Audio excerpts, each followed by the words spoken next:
Arctic security can only be achieved together. And this is why the proposed additional tariffs are a mistake. We must defend our principles. We must defend our interests without being aggressive. This is Today As It Happened. Good Tuesday evening to you. I'm Holly Furfer here with your chronological look at the biggest events and stories of the day. From ongoing ICE raids in Minnesota to a look back at the first year of the second Trump administration. But first, this morning, our correspondent in Paris gave us a look at reaction from Europe as President Donald Trump escalates his campaign for a U.S. takeover of Greenland. We have to fix prosperity in democracies. I mean, it doesn't make sense to have tariffs and be divided, and even to threaten now with additional tariffs. French President Emmanuel Macron not happy about President Trump's new threats of tariffs. Just days ago, Trump threatened 8 European allies if they opposed his plan to take control of Greenland. Scripps News international correspondent Ross Cullen is live in Paris, where Macron just spoke recently at Davos. And Ross, what exactly did he say? Yeah, Holly, good morning. I'll start with the President of the European Commission. She's one of the top two leaders of the European Union, Ursula von der Leyen, and she spoke a little bit earlier saying that a deal is a deal. The United States and Europe did sign a trade deal last year. She said that she thought that when you shake hands with friends, that means that a deal is signed. She said that Europe would be unflinching, united and proportionate in its response to the threats from the Trump administration on 8 European nations. If they continue to oppose the US taking control of Greenland, the US wants to impose 10% tariffs on that. She said that sovereignty is non-negotiable. Emmanuel Macron was pretty strong in his words as well. He spoke about an hour ago saying that there was a new colonial approach taking place. He said that I prefer respect to bullies, and this is useless aggression. Now, he didn't specifically name the United States, but of course these were indirect references to the policies of the Trump administration. He said that he does not accept the law of the strongest, really saying that we are killing the structures where we can fix the situation, appealing to Donald Trump and the wider Trump administration to step back and dial down the rhetoric and give up this ambition of trying to take Greenland, which is a self-governing territory inside the Kingdom of Denmark. And Ross, Trump is also threatening a 200% tariff on French wine. So what has been the reaction to that? Well, the French president and the sources close to Emmanuel Macron, before he took to the stage at Davos, did say that it would be useless, it would be ineffective to try to put in these tariffs, 200%. That's not the way that allies behave. That's not the way that friends behave towards each other. French wine and champagne is such a major export market, and they had a really good news with this new free trade agreement between the European Union and Latin American countries. Now they've had a bit of a cold shower with Donald Trump suggesting 200% tariffs. Mr. Trump has described Mr. Macron as someone he knows very well, who's a friend. He sees him as a great guy, to use the American president's language. But both of them are now going to be in Davos, and we will be watching carefully. It's likely, Holly, to be a blockbuster speech by the US president on Wednesday in the Swiss ski resort town of Davos. He's likely to once again repeat the US ambition to take control or seize or buy Greenland, and he's likely also to speak at length about this new Board of Peace initiative. And the suggestion is that Emmanuel Macron didn't want to sign up to that initiative, and in response, Trump announced the possibility of 200% tariffs on French wine. Holly? And Ross, before I let you go, a lot of people may be wondering, why was Emmanuel Macron wearing sunglasses that we just noticed? We just saw him. Yes, well, let me just touch on that. Perhaps a slight homage to your former president, Joe Biden, who often wore aviator sunglasses, but Mr. Biden often wore those outside. Emmanuel Macron wearing aviator sunglasses inside because he has a benign eye condition. His right eye is all swollen and bloodshot, and so instead of wearing a patch or a medical bandage, he went for sunglasses. You know, I got to say, I like the look. All right, Scripps News international correspondent Ross Cullen live in Paris for us. Thank you, Ross. And now let's take a look at some of our other top headlines of the day. More than half a dozen medical groups are suing to reverse changes to childhood vaccine recommendations. The American Academy of Pediatrics and American College of Physicians filed that lawsuit on Monday, calling the changes reckless and dangerous. The Health and Human Services Department changed the vaccine schedule earlier this month. It now recommends vaccines for hepatitis A, hepatitis B, and meningitis only for children at higher risk. The CDC also says parents should consult doctors about flu, COVID-19, and rotavirus vaccines. The Trump administration asked a federal judge Monday to reject the state's bid to stop the surge of immigration agents. Justice officials called the lawsuit an absurdity and said Minnesota wants a veto over federal law enforcement. Minnesota and the Twin Cities sued last week, calling the agent surge a federal invasion that violates the 10th Amendment. And earlier this morning, the president criticized protesters who disrupted a church service in St. Paul, calling them agitators and insurrectionists who should be, quote, thrown in jail or out of the country. And Indiana is not just a basketball school anymore. The Hoosiers won their first national title in college football last night, beating the Miami Hurricanes 27-21 to cap an undefeated season and one of the greatest turnaround stories in sports history. Heisman Trophy winner Fernando Mendoza sealed the victory with this tough 12-yard touchdown. Don't want to take away those 2 yards. It was a 12-yard touchdown run on 4th down with 9 minutes left. Coming up on Today As It Happened. Here's the book. These are all things we have. I'm going to read a few of the samples, but look at this. These are all, each line is something that we did.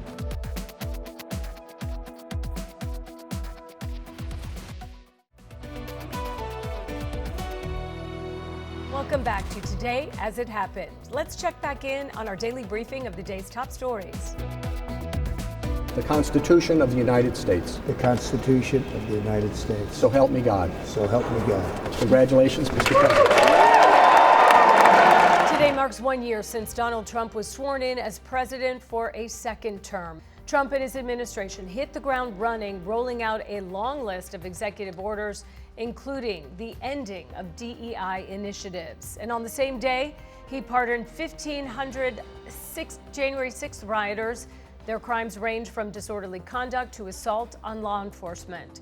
President Trump's immigration crackdown also became a flashpoint of his administration.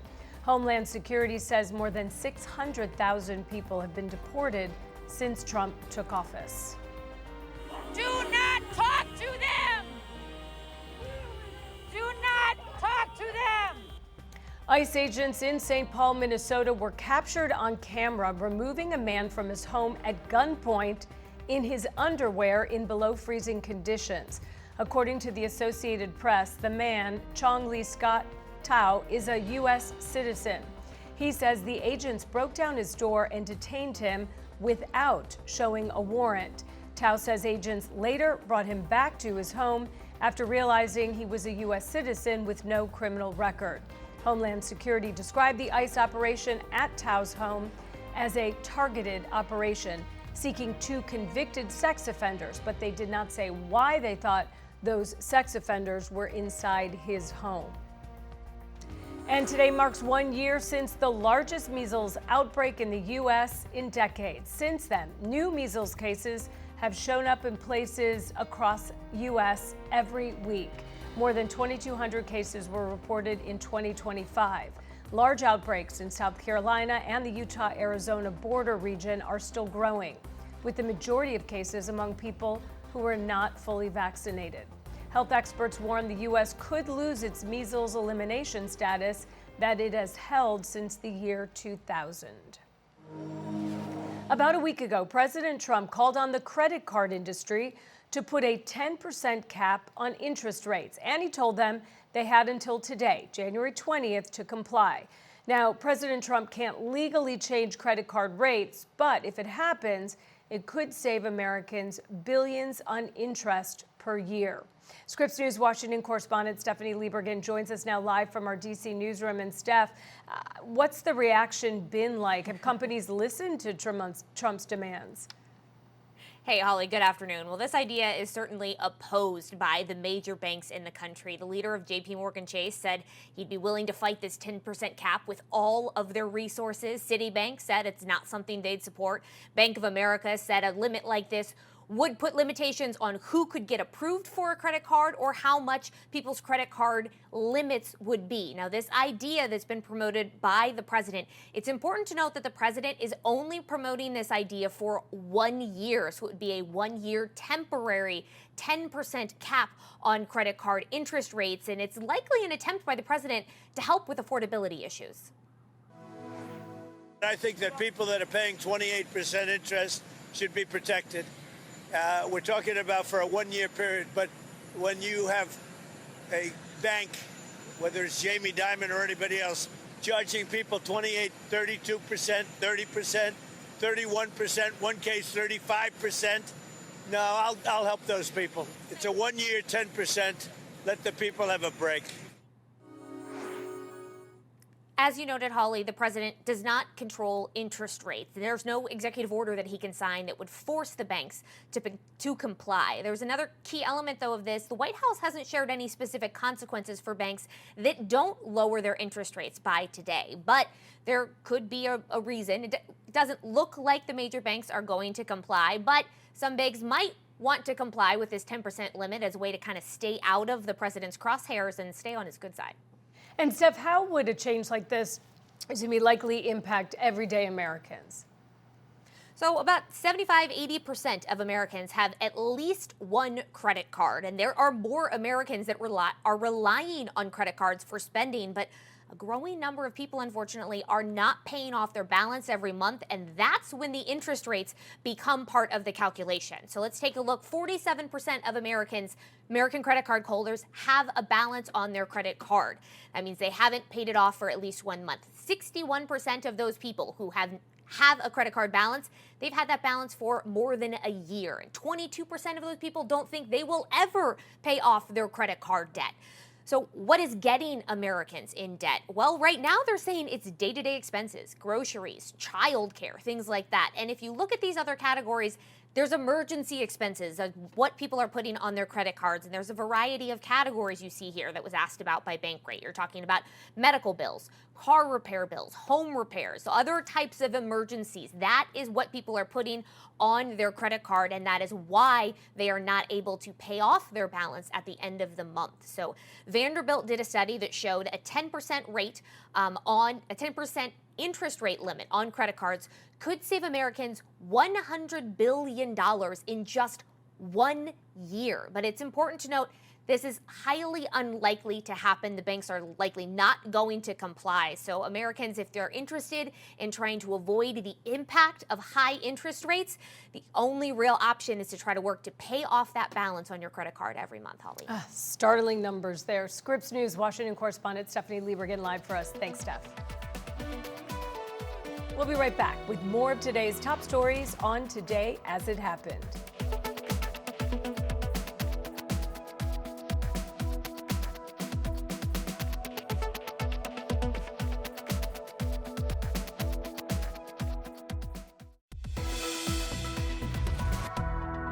You're watching Today as It Happened, Scripps News rundown of the biggest events and stories of the day. So let's jump right in. A new study shows that parents need to earn about $400,000 per year to comfortably afford childcare for 2 kids. That's according to research from LendingTree. Federal guidelines say childcare is considered affordable when it does not cost more than 7% of household income. The average costs for care of an infant and a 4-year-old are about $28,000 a year. Nationally, the average family brings in about $145,000 of annual income, falling significantly short of the affordability recommendations.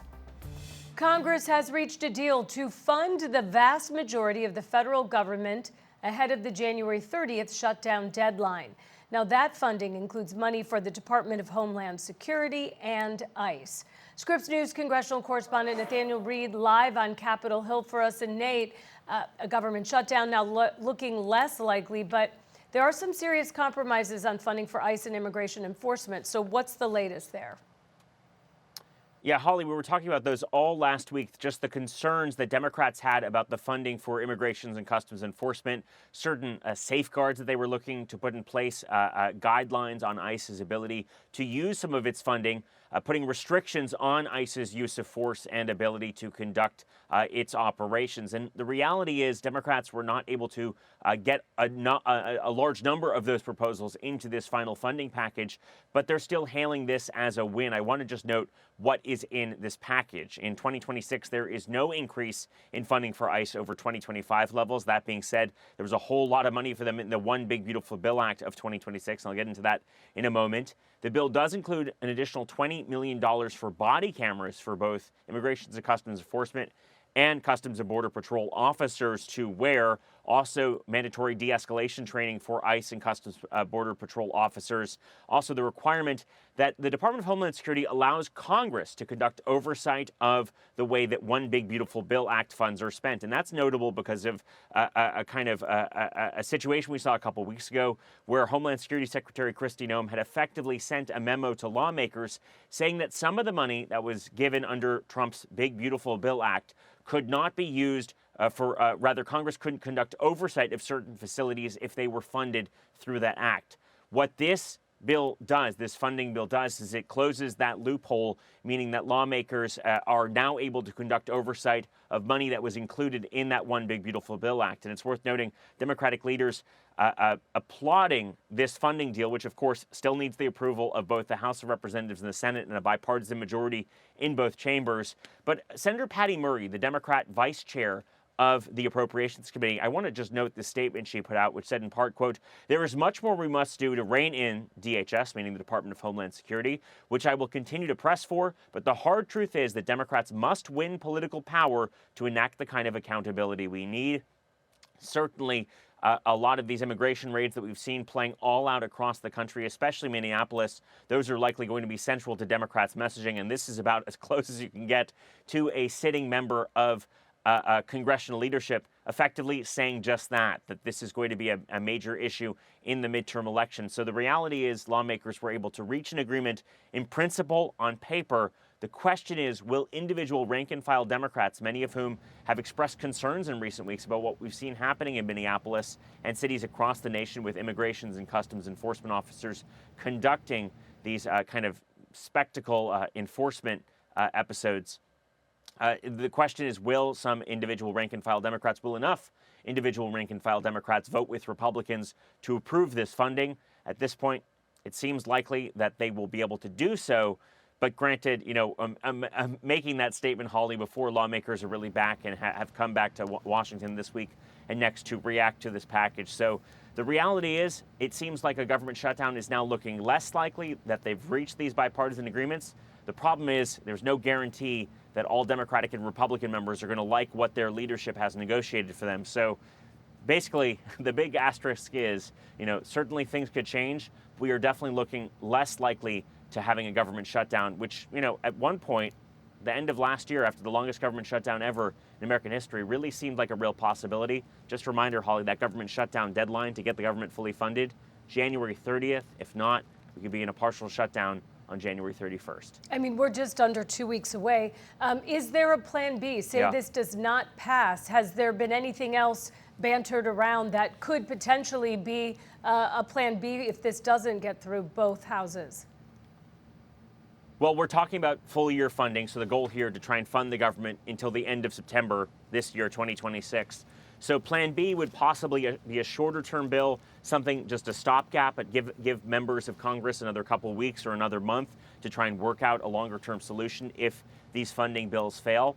But in terms of, a larger Plan B, at this point, there really isn't one. There's the question of, whether lawmakers are able to work across the aisle and fund things that are, certainly contentious. That being said, Democrats appear to at least be optimistic that they were able to get a fair amount out of these negotiations with Republicans. Of course, all of that progress falls flat if lawmakers are not able to vote together in a bipartisan way to pass these bills. So in terms of Plan B, there's always a Plan B until there isn't. So Holly, we'll be watching this one really closely. We'll see if lawmakers are able to get approval on these, and we should start to see some of the first test votes on this bill, at least in the House of Representatives, as soon as later this week. It'll be interesting to see if Democrats do vote with Republicans to approve this funding, especially contentious funding like for ICE and the Department of Homeland Security, things that Democrats and Republicans have largely been sparring over. Democrats often saying they don't believe that Kristi Noem is being held accountable by Republicans in Congress. There's a real question of whether Democrats vote to approve this funding package, as there are a couple of reforms in here which, again, seek to try and put additional restrictions in place for how the Department of Homeland Security uses this money and how they're able to conduct oversight of the money that the administration is spending. All right, start the clock. Scripps News congressional correspondent Nathaniel Reed live for us on Capitol Hill. Thank you, Nate. Thanks, Holly. Coming up on Today as It Happened. Venezuela, as an example, opened their prisons into the United States. That's why one of the reasons I felt so strongly against Venezuela. Now I'm loving Venezuela. They've been working with us so well. It's been so nice.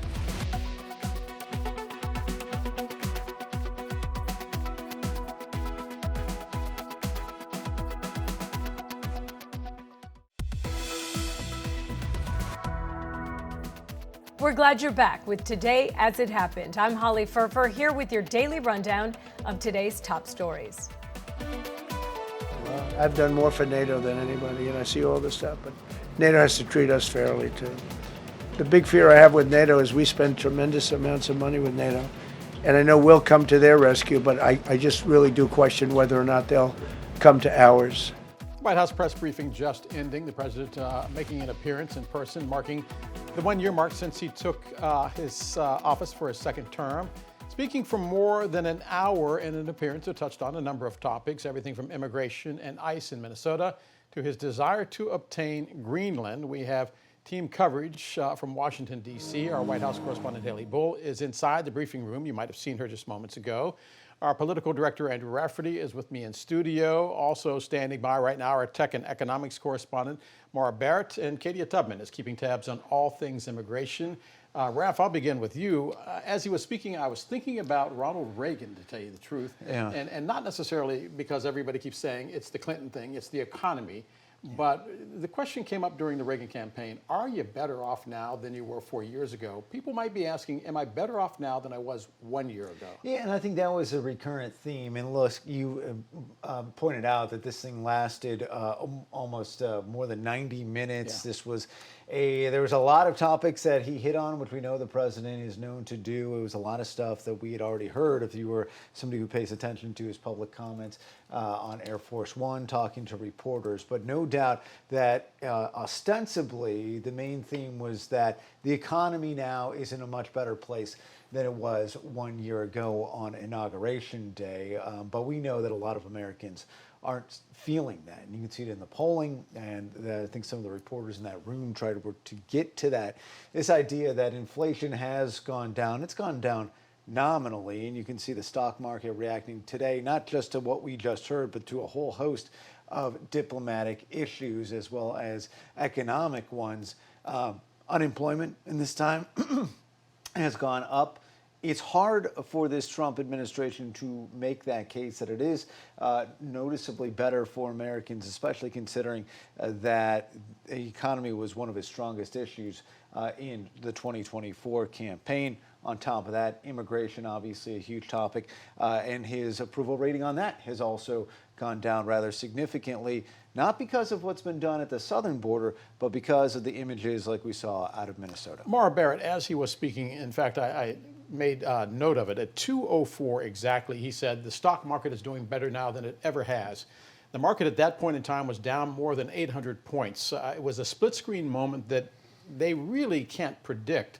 But on the issue of the economy, one of the things that people keep saying is, does anybody in Washington shop for their own groceries or pump their own gas? There seems to be that disconnect between what people do and what Washington says.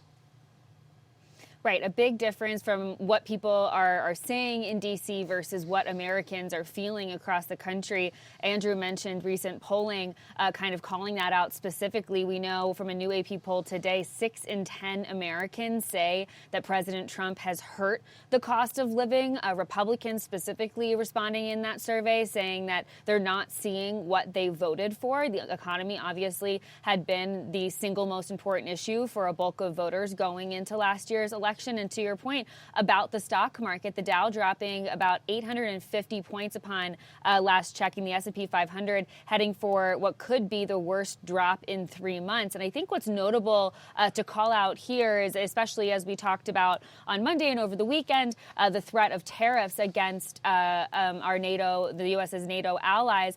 What we've seen over the last year, the market has gotten really used to the president talking about tariffs. It hasn't made these major swings as much because things have settled out. And that's way different than what we saw during the first administration. And so that's why it's notable to see when the president is talking and making these false claims about the status of the economy, as well as the major investments that we've seen pledged from a variety of top companies, still not meeting the mark when it comes to confidence from the stock market. So seeing a drop like that, number one, today is not the day to check your 401k or any longer term investments, because as we know, the market does shift in that sense. But I do want to run through a quick fact check of what we have heard from the president today in terms of the other mentions. Andrew, and you talked about inflation. It has not stopped, as the president says. It has dropped, but it is still something that is impacting prices nominally.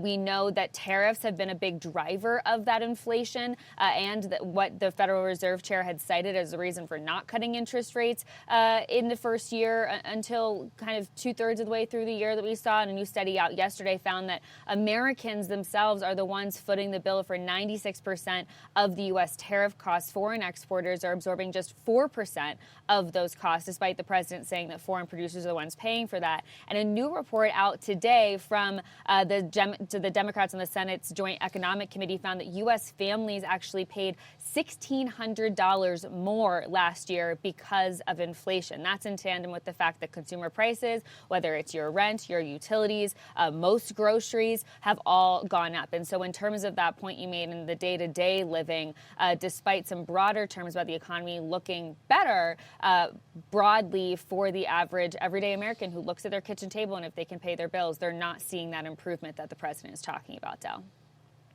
Our White House correspondent Haley Bold just came from that briefing room. She's now in her perch on the North Lawn.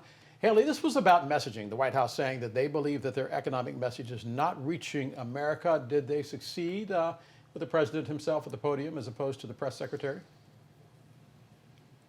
Well, the president coming out to take the podium on this issue is certainly significant, and they didn't concede that they are not succeeding, but the president did indicate he thinks they need to do a better job with that perhaps the message is not landing, blaming perhaps the communications there.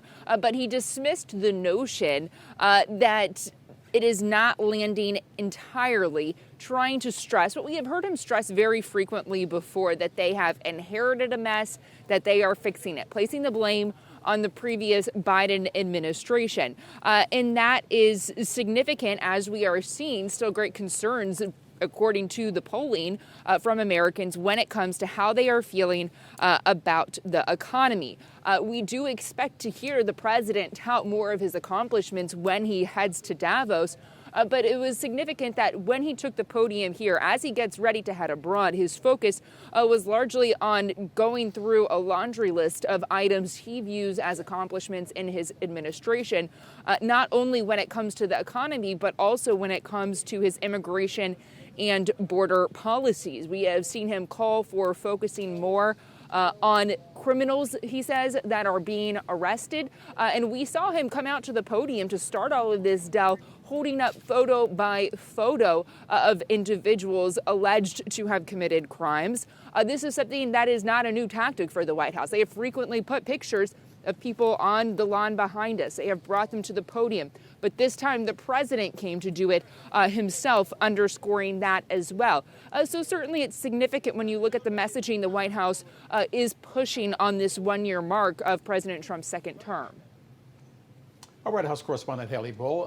The rest of the gang is going to stand by. We're going to take a break. When we come back, keep in mind, we haven't even touched immigration. No break? Oh, good. I'm going to go to Katie Tubman, in fact. Katie, I want to talk about ICE and immigration because the president didn't address another split-screen moment in America, which is that we now have the National Guard who could be called to Minnesota to protect the protesters. At the same time, the president could be bringing in soldiers to protect ICE. What did he have to say about immigration and whether or not he thinks he's making any success or failure when it comes to that issue? Well, as Haley pointed out, he had a lot to say and to show. He had a stack of documents showing photos, headshots of criminals that the administration has said that it's arrested. And he even read some of their convictions. Now, this was throughout the press briefing, President Trump touting that there's been over or at least 10,000 criminals arrested in Minnesota since the operation began there in December. He said that in the past 6 weeks, 3,000 have been arrested. Now, he called them top-of-the-line criminals.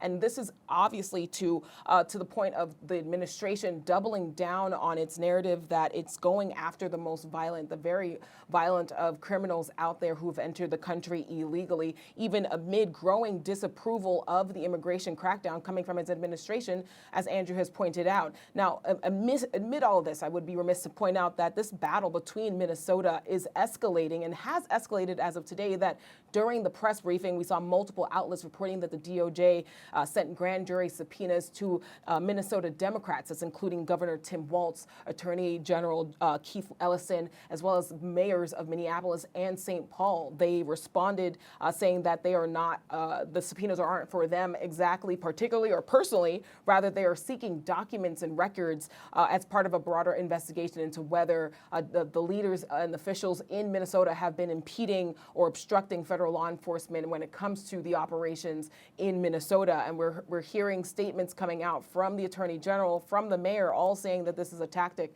to stoke fear in Minnesota, amongst several other tactics that have already been taken by the administration, including what you said, readying the troops who may be going in to quell protests and to push back against, again, this disapproval of how ICE is conducting in that state.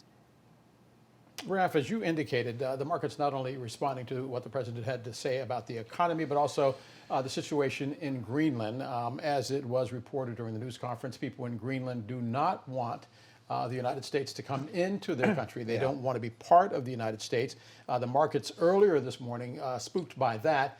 Did we get any clarification, though, from the White House as to just how far the administration plans on going? Yeah, and that was probably the biggest takeaway in terms of the international audience. It was really what President Trump did not say. And he was asked a couple times specifically about Greenland, and he said, you'll have to find out. And that was a question about military use of forcefully taking over that country. Of course, we know that tonight he will head to Davos, where he will have a very captive international audience. A number of meetings on this specific topic are expected. And so we'll see what news comes out of the next couple days, but it does seem like a potential significant couple days, especially when it comes to this topic of Greenland. We saw him putting out a whole host of things on social media. The only thing, I guess, that maybe our European allies would find a particularly optimistic tone was that when he said NATO is going to be very happy with whatever deal, but like so many other foreign policy things, he was not in any way direct, and it's hard.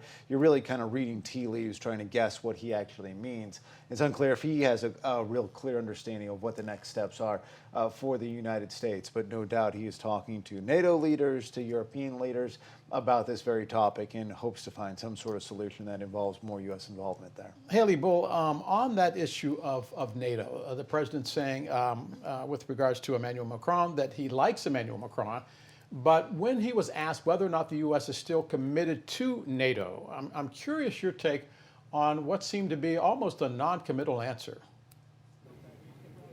Yeah, he certainly was sensitive in how he answered this question, and he did not indicate the U.S. Is not committed to NATO. He seemed to reiterate that it would be there for NATO, but questioned how that worked vice versa with other allies. When it comes to French President Emmanuel Macron, he dismissed the idea that was thrown out by Macron of going to a G7 leaders meeting in Paris, essentially suggesting that Macron's time was limited left in office. And so that was significant. But as Andrew mentioned, as he has been careful in how he's answered the question about U.S. commitment to NATO, as he has put the spotlight on that, as he has called for U.S. acquisition of Greenland, we did see him underscore that he thought NATO would be very happy. He thought the U.S. would be happy, but he did not go so far as to say why they specifically would be. He was asked very frankly, how far would he go to acquire Greenland? And that was where he said, you'll have to see, not divulging what his specific strategy is. And that is something, as Andrew was alluding to, that we frequently hear from this president. He does make very strong, matter-of-fact statements when it comes to his foreign policy goals.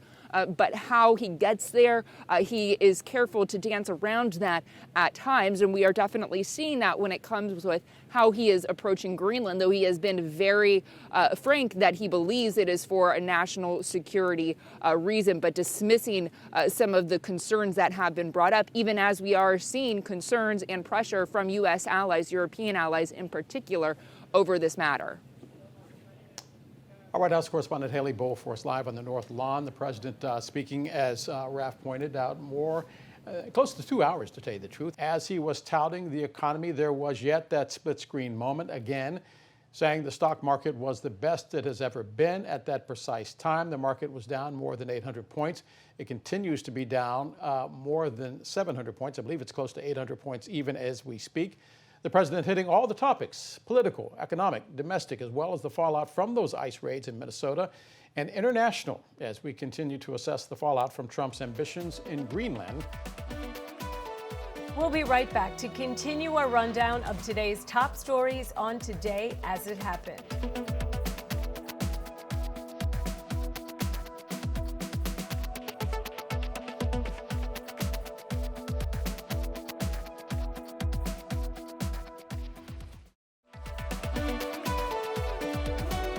Welcome back to Today as It Happened, Scripps News debrief of our top stories of the day. So let's jump right back in. U.S. Supreme Court today hearing arguments on Hawaii's strict gun law. The justice's decision could impact concealed carry laws. Scripps News legal affairs correspondent Avajoy Burnett is here to walk us through what happened. And Avajoy, is this a gun rights issue or a property rights issue?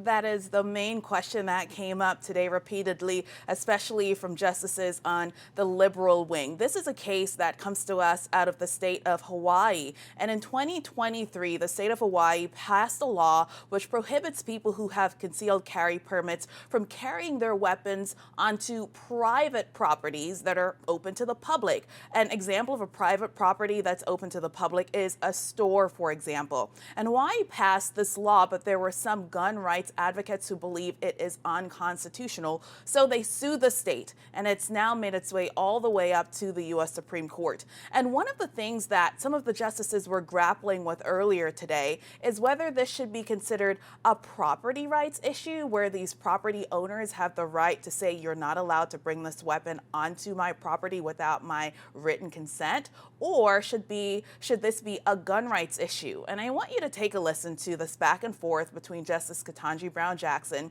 and the attorney who was arguing against the state of Hawaii because they believe this law that passed in Hawaii is unconstitutional. Take a listen to this back and forth. No. Justice Barrett just explored with you the fact that you don't have a general right to carry on private property. It's a right to carry in public, Your Honor, and not right. A right to carry on public property. But you do agree that there is no right to carry on private property without the owner's consent, right? Here, the Second Amendment is implicated, especially when anywhere you carry in public. And here, this lawsuit deals with private property that is open to the public. I understand. Now, the attorneys who believe Hawaii should allow those illegal, law-abiding gun owners to be able to carry those weapons on to those private properties, even without the written consent, they do say there could be some exceptions to the rule. Those so-called sensitive places, Dell, which could include places like churches or even schools. Something that kept on coming up today is something that this court recently decided. It's a Bruin decision. It's something that was decided back in 2022. And if you follow the court, or even if you are a gun rights advocate or someone who follows the Second Amendment issue, you've heard of this matter before. It's a case out of the state of New York where the Empire State they sought to prohibit people from carrying weapons in public if they wanted to carry these weapons for self-defense. Now, the attorney who's arguing this matter on behalf of the state of Hawaii said that issue in the state of New York, it's totally different from what we are seeing in Hawaii in this particular matter. Just a refresher here, in that Bruin decision back in 2022, the U.S. Supreme Court ruled against the state of Hawaii in a 6-3 decision, really along ideological lines. So take a listen to what the attorney who's arguing this case on behalf of the state of Hawaii had to say earlier today as to why this is totally different from what we saw in New York. And rather, the fundamental tradition, which Justice Sotomayor was saying earlier, that Justice Scalia recognized in the Jardines opinion, is that there's a fundamental right to exclude, and that right to exclude has always meant, at the time of taverns and the like, you can exclude people for violating the terms on which they come in, even if your tavern's open to the public. You're watching Today as It Happened. We'll be back in a moment.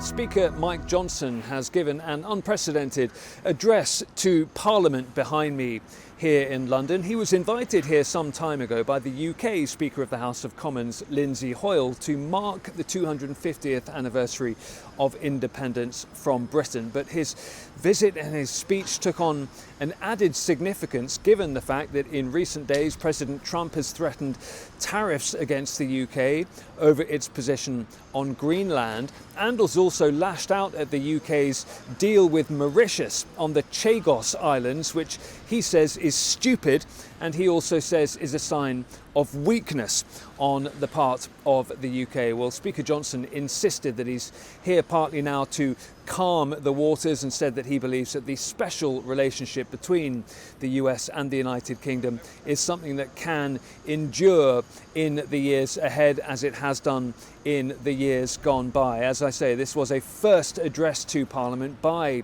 a US speaker in this way, and heading into these words that he gave to parliamentarians here in London, the Speaker had also said that he's become very close friends with Lindsay Hoyle, the Speaker of the UK House of Commons, as they've met at various G7 meetings in recent months. So an attempt by Speaker Johnson to, as I say, smooth some of those tensions between Washington and London as President Trump and other world leaders head to Davos.